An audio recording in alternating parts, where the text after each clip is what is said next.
পূজা দিন দিন বাড়তির দিকেই দিচ্ছে, হয়তো মার্কেটে জিনিসপত্রের দাম জন্য আমরা খুব একটা পর্তা করতে পারি না, কিন্তু এই কাজ করেই তো খাই। ফলে আমরা কাজে খুব কম মার্জিনে প্রফিট করি, কাজ নেই।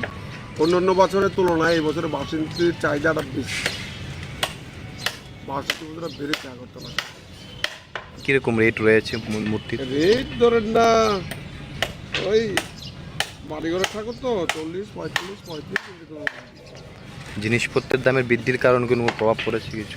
জিনিসপত্রের জন্য আমরা যা পরিশ্রম করছি সেই তুলনায় আমাদের কোনো বেনিফিট কম হচ্ছে আর কি।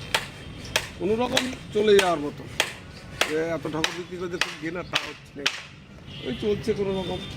কোন মূর্তিটার চাহিদা বেশি, বড়টা না ছোটটা? ছোটো, বাসন্তী ঠাকুর ছোটো।